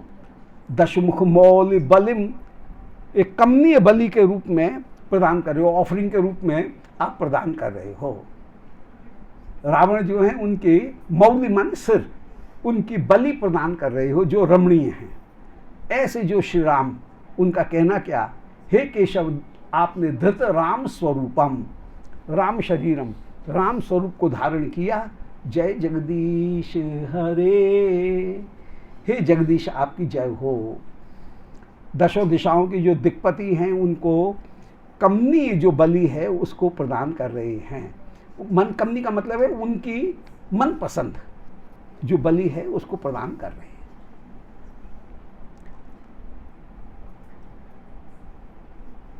बहसि बपुषि विशदे वसनम जलदाभम, बहसि बपुषे विशदे वसनम जलदाभम। हलहत भीति मिलित यमुनाभम, केशव धृत हलधर रूप। जय जगदीश हरे। अब तीसरे राम, एक राम थे परशुराम, दूसरे हुए दाशरथी राम और तीसरे हुए परशुराम। तीनों ही राम हैं। हाँ, ये बलराम, तीसरे हुए बलराम, उनका वर्णन कर रहे हैं, बलराम का वर्णन कर रहे हैं कि बहसि बपुषि विशदे। श्री बलराम का विशद स्वरूप है, लंबा स्वरूप है, लंबा चौड़ा श्री बलदेव का स्वरूप है। और उस समय वसनम जलदाभम, आप जलद माने बादल के समान नीले रंग के वस्त्र को धारण कर रहे हो।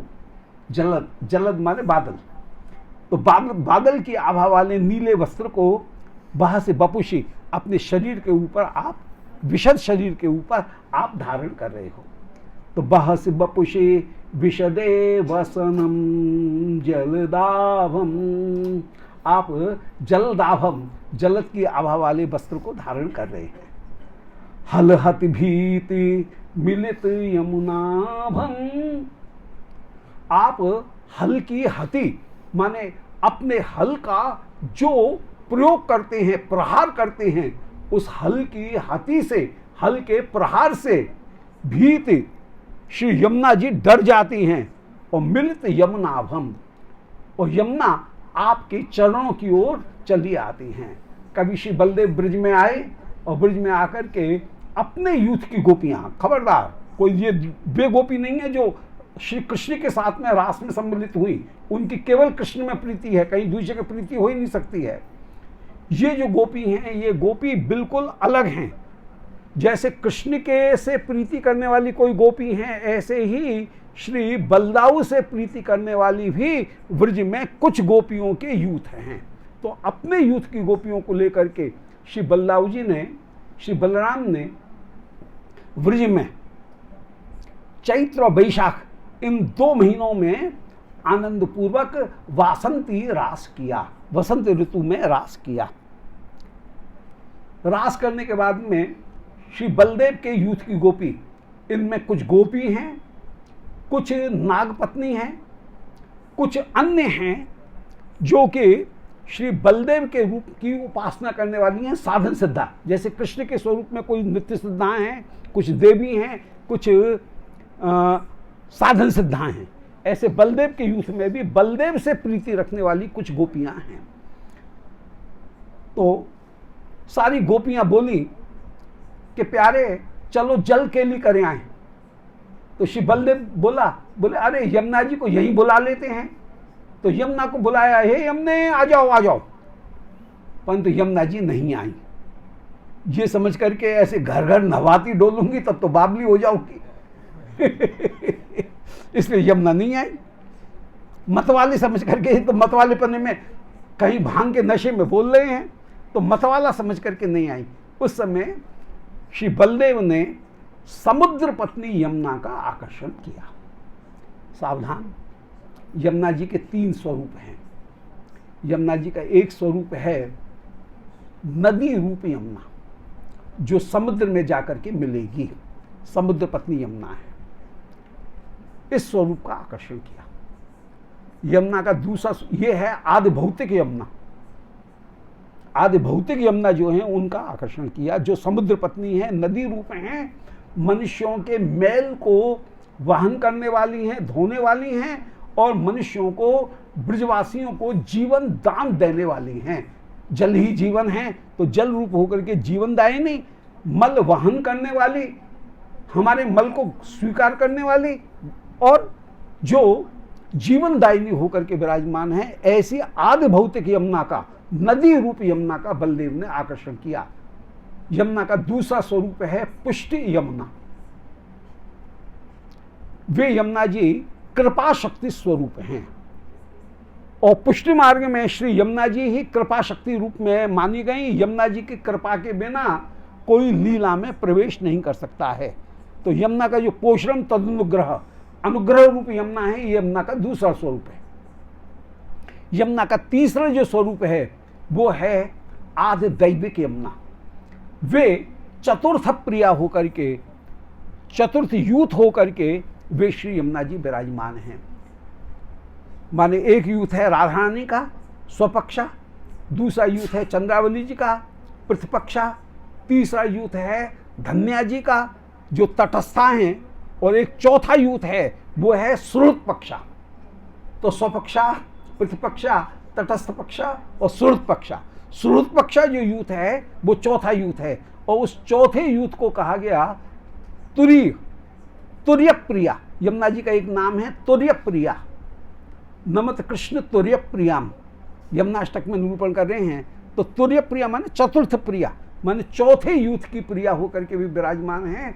वे श्री यमुना जी इतनी उदार हैं कि रास में जब श्याम सुंदर बंशी बजाते हैं तब सब यूथ जब आ जाते हैं, सबसे पहले चंद्रावली जी का यूथ, फिर इसके बाद में श्री राधा रानी का यूथ, फिर इसके बाद में धन्या जी का यूथ, ये तीनों यूथ जब आ गए, इनको कृष्ण से मिला देती हैं जब यमुना, तब स्वयं वे अभिसार करके आती हैं। तो यमुना जी का अभिसार सबसे बाद में होता है, और इसीलिए पुष्टमार्ग की जो सेवा पद्धति है, उस सेवा पद्धति में डोल के ऊपर, फूल डोल के ऊपर, रथ यात्रा के ऊपर 4 भोग 4 आरती उनकी सेवा का क्रम है। तो इसमें चौथा जो भोग है वो तुर्य प्रिया श्री यमुना जी का है। सबके भोग के बाद में फिर यमुना जी अपने कुंज में पधरा करके श्री श्याम सुंदर को लाती हैं। श्री राधा रानी, चंद्रावली जी, भद्रा जी, इन सबों के कुंज में जाने के बाद में सबके साथ में मिलन हो जाता है। तब क्योंकि कृपा शक्ति है, इसलिए इनकी कृपा के द्वारा सबको मिलन प्राप्त हो जाएगा। तब स्वयं श्याम सुंदर से सबसे बाद में मिलन करती हैं, तुर्य प्रिया होकर के विराजमान है। तो यहाँ तुर्य प्रिया जो कृष्ण यमुना है, उनका बलदाऊ जी आकर्षण ही करते हैं। जेठ के सामने यमुना जी नहीं आएंगे, सही बात है, इसलिए यमुना जी नहीं आई हैं, परंतु उनका आकर्षण किया उस समय आए। तो बहसि बपुषि विशदे वसनम जलदाभम हलहति भीत मिलित यमुना भम। जिन्होंने हल्की हति के द्वारा मिलत यमुना, भयभीत जो यमुना है वो यमुना आदि भौतिक यमुना, नदी रूप यमुना श्री बलदेव के पास में आई। जो कृष्ण प्रिया यमुना है उनको बलदेव अपने पास में नहीं बुलाएंगे। तो मिलित यमुनाभम, श्री यमुना की शोभा जिनसे मिल रही है, यमुना जी जिनके पास में आ रही हैं। केशव धृत हलधर रूप, जय जगदीश हरे। हे केशव, आपने धृत हलधर रूप धारण किया, आपकी जय हो जय हो। ये तीसरे जो तीनों राम उनका वर्णन किया। अब निंदस यज्ञ विधे अह श्रुति जातम, निंदस यज्ञ विधे अह श्रुति जातम। जब यज्ञ में अत्यंत हिंसा होने लगी और जो वेदांत के वचन थे उन वेदांत के वचनों को मीमांसकों ने केवल कर्म के लिए ही प्रयुक्त किया। यहाँ तक कि उपनिषदों में तत्वमसि, अहम ब्रह्मास्मि, सोहम इत्यादि जो वचन आए, मीमांसा दर्शन ये कहता है ये सब कर्म के लिए हैं, ये कर्ता की प्रशंसा करने के लिए हैं, ये ब्रह्म का निरूपण नहीं करते हैं। इसलिए कर्म ही देवता है, कर्म का आराधन करो, यज्ञ करो। तो मीमांसा दर्शन का जो वेदों का व्याख्यान है वो वेदों का व्याख्यान बिल्कुल अलग है। वो ये कह रहे हैं कि ब्रह्म और जीव की एकता वाचक जितने भी शब्द हैं, जैसे तत्वमसि इत्यादि, सर्वम खलुइदं ब्रह्म इत्यादि जितने भी वचन हैं, जो जीव और जगत इनको इनकी ब्रह्म के साथ में एकता दिखाते हैं, वो ब्रह्म के साथ में एकता नहीं है। यज्ञ में हवन करने वाला जो होता है वो होता ब्रह्म रूप है। इसलिए होता की प्रशंसा में ये सारे एकता के वचन कहे गए।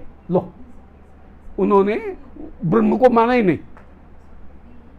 जो मीमांसक हैं वो ब्रह्म को कुछ नहीं मानते हैं, वे तो ब्रह्म की जगह वे तो कहते हैं कर्म बड़ी बात है, और कर्म में जो होता है उसकी प्रशंसा में ये ब्रह्म सत्यम ज्ञान मनंतम ब्रह्म, ये होता की प्रशंसा में ये वचन प्रयुक्त हो रहे हैं कि यज्ञ का जो होता है वह सत्य है, ज्ञान रूप है, वह अनंत गुणों को प्राप्त करने में समर्थ है। कर्म के द्वारा वह प्राप्त कर सकते। बस कर्म में संकल्प करो, यज्ञ करो और स्वर्ग जाओ, फिर भोगो, और भोग पूर्ण होने के बाद में पुनः कर्म करो, फिर कर्म के द्वारा अपूर्व के द्वारा भाग्य के द्वारा जन्म के द्वारा भोग करते हुए फिर कर्म के द्वारा फिर अपूर्व। बस इस चक्कर में लगो। कर्म करने का मतलब है कर्म करो, मोक्ष इसको हाथ जोड़ दो। हाँ तो जब मीमांसकों का ये जो मत है वह ज्यादा प्रचलित हो गया उस समय, निंदस यज्ञ विधे, तब भगवान ने ही श्री बुद्ध होकर के अवतार धारण किया और उन्होंने दो चीज की स्थापना की कि न स्वर्ग कोई चीज है और न जो स्थिति है वह नित्य है। स्वर्ग नाम का कोई सुख नहीं है, और है भी तो वो क्षणिक है। तो क्षणिक विज्ञानवाद उसका श्री बुद्ध भगवान ने निरूपण किया। जैसे हम एक नदी में दोबारा चरण नहीं रख सकते हैं, हम कहते हैं उसी नदी में हम स्नान करने के लिए जा रहे हैं, गलत। बौद्ध जन ये कहेंगे कि नहीं, जिस नदी में तुमने कल स्नान किया था न जाने कितना क्यूसिक पानी बह गया, प्रत्येक क्षण नया जल आ रहा है और उसमें तुम स्नान कर रहे हो। तो शून्य से कोई वस्तु उत्पन्न हुई, एक क्षण के लिए रही और शून्य में ही दोबारा मिल गई। कोई भी वस्तु नित्य नहीं है। तो दुख नित्य सत्य है, दुख का उदय नित्य सत्य है, दुख का दूर करने का प्रयास वह नित्य सत्य है, दुख की दूरी होना नित्य सत्य है। ये जो दुखम सत्यम, ये जो सिद्धांत वो भगवान बुद्ध ने निरूपण किया और कहा कि एक क्षण के लिए कोई वस्तु है, क्षणिक विज्ञानवाद, मध्यमा प्रतिपदा, जैसे शुक्ल पक्ष और प्रतिपक्ष कृष्ण पक्ष, इनके बीच में प्रतिपदा तिथि आती है एक क्षण के लिए, इसी प्रकार ब्रह्म से सारी, ब्रह्म कहाँ, वो शून्य से सारी वस्तुएं उत्पन्न हुई और शून्य में ही लीन हो गई। एक क्षण के लिए कोई वस्तु है, तो इसलिए क्षणिक विज्ञानवाद और अंत में सब शून्य, ये बौद्धों का मत था। इस सिद्धांत को स्थापित करके उन्होंने स्वर्ग के सारे दुख को ही नित्य सत्य माना और दुख के प्रतिघात को, दुख का कारण, दुख की प्राप्ति, दुख का प्रतिघात और दुख की समाप्ति, ये जो 5 सिद्धांत हैं, उन 5 सिद्धांतों को उस समय भगवान बुद्ध ने कहीं स्थापित किया और इन सिद्धांतों को स्थापित करके शून्यवाद उनको वे स्थापित करते रहे और उनका जो सारथी था, वो सारथी कहीं पूछ रहा है कि बूढ़ा व्यक्ति आ रहा है, ये क्यों ऐसा बूढ़ा क्यों दिख रहा है, ये कंधे के ऊपर ले जा रहे हैं, ये कौन है? अभी कह रहे हैं कि नहीं, दुखम नित्यम, उसने ये बताया और उसको द्वारा फिर वे कह रहे हैं कि मैंने दुख ही नित्य से, ये 5 तत्व जो हैं उन 5 तत्वों का निर्धारण किया और उसके आधार पर क्षणिक विज्ञानवाद, एक क्षण के लिए कोई वस्तु है, उस समय सत्य दिख रही है, दूसरे ही क्षण वह समाप्त हो जाएगी। और ये कह करके न वेद को माना, सबसे पहले वेद का उल्लंघन किया, फिर वेद का उल्लंघन करके, वेद का निषेध करके कर्म और स्वर्ग, कर्म के फल, इनका भी निषेध भगवान बुद्ध ने किया। तो निंदा से यज्ञ विधे, बुद्ध होकर के आपने यज्ञ की विधि की निंदा की और तत्वतः जो कर्म कांड है उस कर्म कांड का निषेध किया। बौद्ध मत में जो ये माना गया कि ब्रह्म तत्व का जो वेदों में वर्णन किया गया वो केवल होता की नित्यता, होता की प्रशंसा में वे वचन दिए गए हैं, इस बात का आपने खंडन किया, बुद्ध भगवान ने खंडन किया। परंतु बुद्ध भगवान को तो हमने अवतार माना, परंतु बुद्ध के वचनों को कभी भी अवतार नहीं माना, बुद्ध के वचनों को प्रमाण नहीं दिया। तो ये भारतीय दृष्टि की एक विशेषता है कि हम बुद्ध को तो ईश्वर मानते हैं, भगवान का अवतार मानते हैं, परंतु बुद्ध के वचनों को नहीं मानते। हमारे यहाँ पर वेद के वचन जो है वो प्रमाण हैं। भगवान बुद्ध यदि वेद को नहीं मानते हैं तो बुद्ध प्रमाण हैं, बुद्ध वंदनीय हैं, परंतु उनके वचन वंदनीय नहीं है क्योंकि वे वेद के विरुद्ध है। इसलिए आस्तिकता का आधार ईश्वर को मानना नहीं है, वेद को मानना ही आस्तिकता का आधार है। आस्तिक किसको कहेंगे? जो वेद को माने। ईश्वर को मानो या मत मानो, इससे कोई मतलब नहीं है। कई दर्शन हैं जो वेद को प्रमाण मानते हैं, जैसे कर्मकांड ही, मीमांसा ही वेद को प्रमाण मानता है, परंतु ईश्वर को नहीं मानता है कि कर्म करोगे तो ईश्वर फल देगा। ईश्वर तो कर्म से उत्पन्न हुआ है, वो अपने आप में फल देने वाला नहीं है। तो ईश्वर को नहीं मानते हैं जो मीमांसक हैं, परंतु वेद को मानते हैं। इसलिए कर्मकांड को, मीमांसा को आदर दिया गया, परंतु बुद्ध को आदर, बुद्ध के मत को आदर नहीं दिया गया, बुद्ध को आदर दिया गया। ये एक विशेषता रही। तो निंदस यज्ञ विधे, आप यज्ञ की जो विधि है उस यज्ञ की विधि में भी जो पशु हिंसा थी, उस पशु हिंसा की आप निंदा करते हो। इह श्रुति जातम, जो श्रुति जात, श्रुतियों के समूह की निंदा करते हैं। सदै हृदय दर्शित पशुघातम, जिस समय पशुघात किया जा रहा था, बलिदान दिया जा रहा था, उस समय जिन बुद्ध भगवान का हृदय अत्यंत सदै हृदय हो गया, दया से युक्त हो गया। हे केशव, धृत बुद्ध शरीरम, आपने बुद्ध शरीर धारण किया और बुद्ध शरीर धारण करके वेद का जब खंडन किया और केवल हिंसा को दूर करने के लिए आपने वेद का, श्री बुद्ध भगवान ने वेद का खंडन किया। तत्वतः जिसका खंडन किया वो ही पैटर्न उनने खुद ने अपनाया। वेद को नहीं माना, परंतु जो पिटक हैं, त्रिपिटक, उन त्रिपिटकों को यूं की तो मान लिया। तो बात तो वही हुई, एक शास्त्र को नहीं मान रहे हो, दूसरे शास्त्र को मान रहे हो। तो उनमें बुद्ध के वचन, जितने भी बुद्ध के जो अनुयायी हैं, उनके वचनों को, भिक्षुओं के वचन को कहीं प्रमाण मान लिया गया।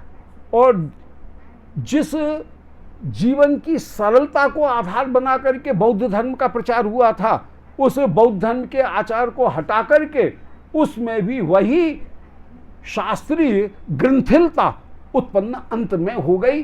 और वहां उन्हीं के आधार पर फिर स्वर्ग नरक सबकी कामना हो करके वेद के वचन, वेद के स्थान पर त्रिपिटक, उनके वचनों को प्रामाणिक मान करके उन्हीं आधार पर संपूर्ण धर्म, उन बौद्ध धर्म की जो स्थापना की गई, वो बात वही हुई कि मूल का नाम कपाल, बात तो वही है यूँ की। तो वो पैटर्न जो है, वो पैटर्न तो वो ही भारतीय दर्शन का ही, वैदिक दर्शन का ही, वैदिक दर्शन, बौद्ध दर्शन में भी, वो भी भारतीय दर्शन ही है, परंतु बौद्ध दर्शन में जो वैदिक दर्शन था उसका ही पैटर्न उसमें रहा।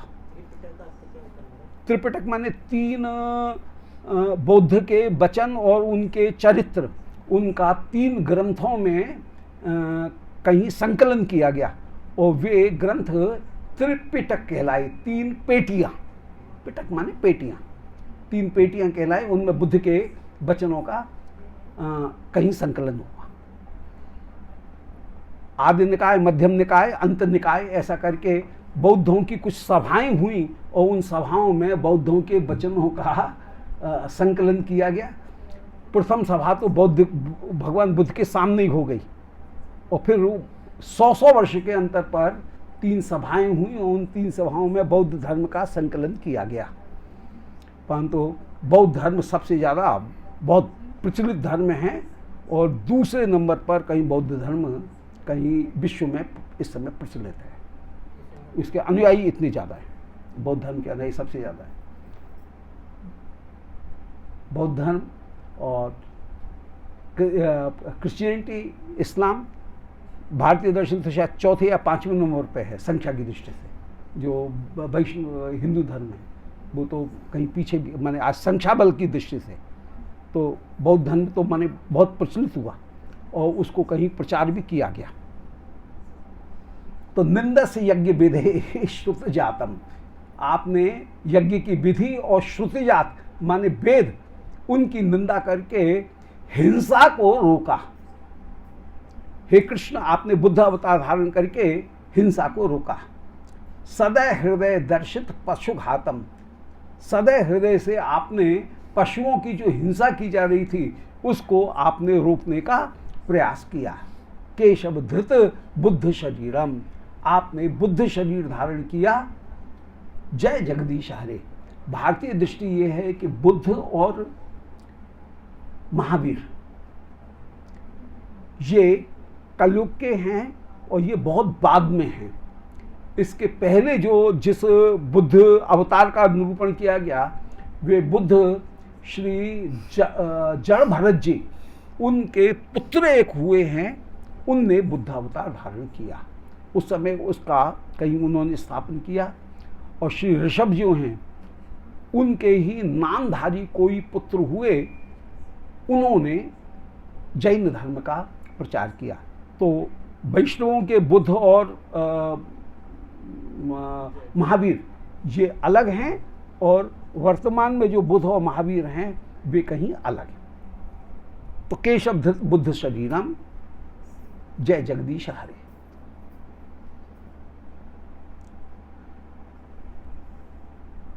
अंत में म्लेच्छ निवह निधने कलेयसी करवालम, मेच्छ निवह निधने कलेयसी करवालम, ध्वेम केतुमिव किमपि करालम केशव धृत कल्कि स्वरूप शरीर जय जगदीश हरे।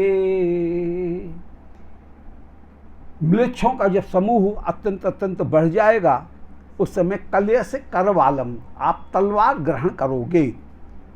धूमकेतु किमपि करालम, जो तलवार धूमकेतु के समान अत्यंत कराल है, ऐसी करवाल को आप, तलवार को आप ग्रहण करोगे। केशव धृत कल के शरीरम, हे केशव आप कल के शरीर को धारण करने वाले हैं, कल के अवतार के शरीर को धारण करने वाले हैं। और कल के अवतार धारण करके, कि कल के अवतार आवेश अवतार है, किसी जीव में आपका आवेश होगा। तो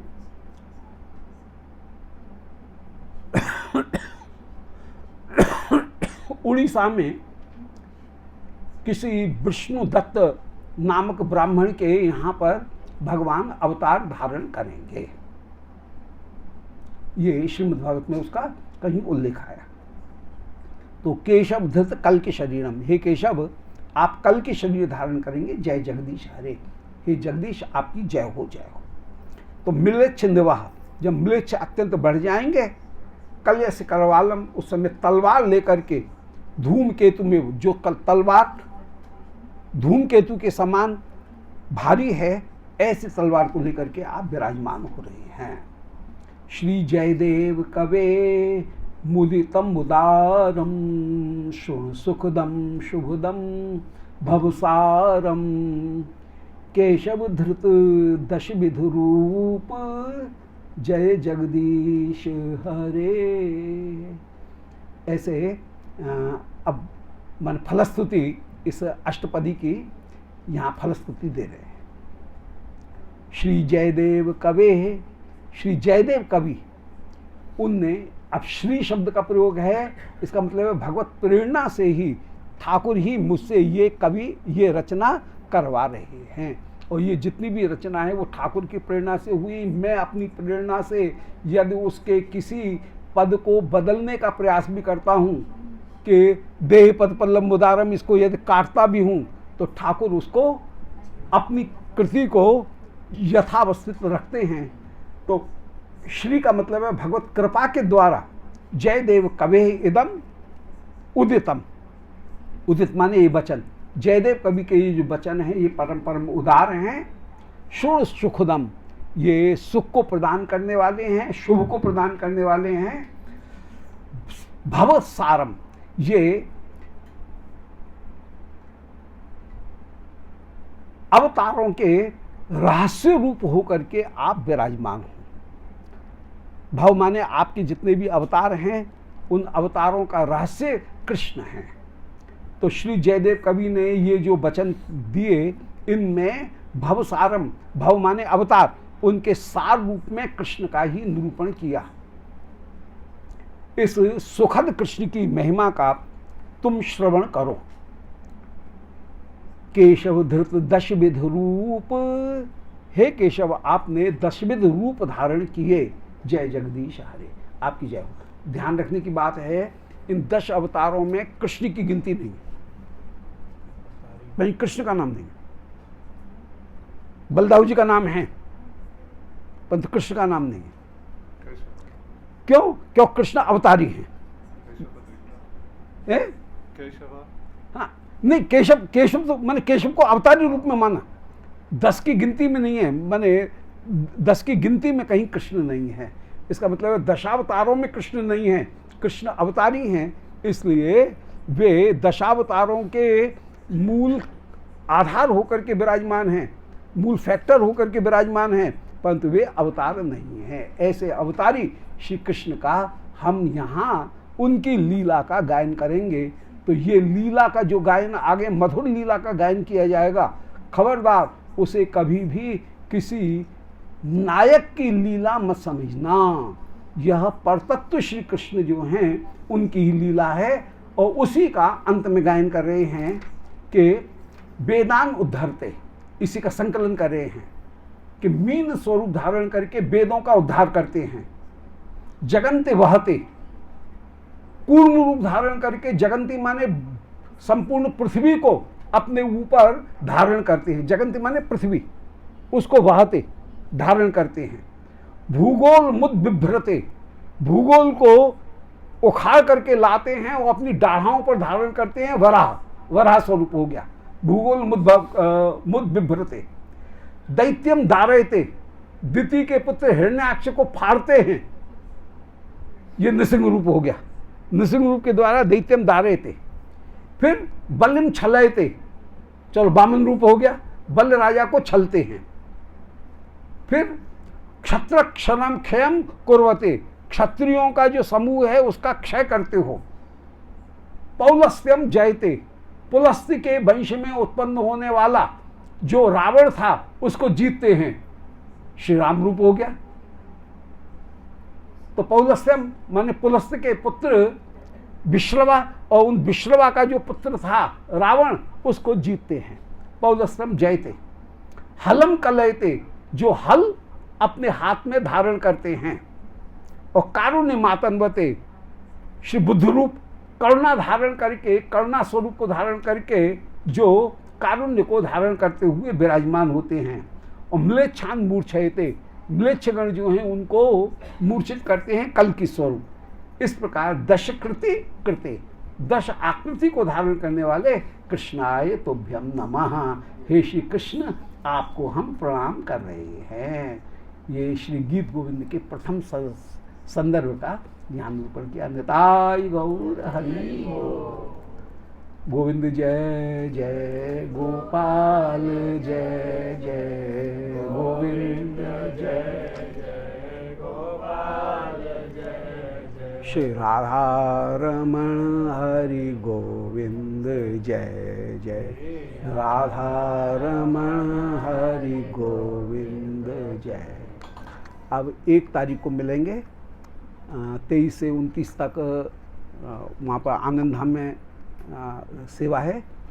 और आनंद धाम की सेवा, वहाँ पर दशम स्कंद की केवल कथा है, केवल दशम स्कंद की कृष्ण लीला की कथा है। 7 दिन में पूरी भागवत नहीं है, और वो सप्ताह वाला क्रम भी नहीं है, वहाँ पर केवल प्रवचन का ही क्रम है, और वो दशम स्कंद की कथा है। फिर इसके बाद में टाइम 3:30 बजे से 6:30 बजे पर, 6:30 बजे पर फिर वहाँ पर आरती होती है। फिर वो क्रम बंद हो जाएगा। तो 6:30 वहाँ पर माने 3:30 से बिल्कुल शार्प 3:30 और शार्प माने 6:30 तो वहाँ पर तुम्हारे वो बताओ। हिंदी में ही रहे। हाँ हिंदी में अब जितना भी हो जाए जल्दी जल्दी करेंगे, पूरा दशम स्कंद करने की कोशिश करेंगे तो पूरा दशम स्कंद करने की कोशिश, परंतु जितना हो जाए।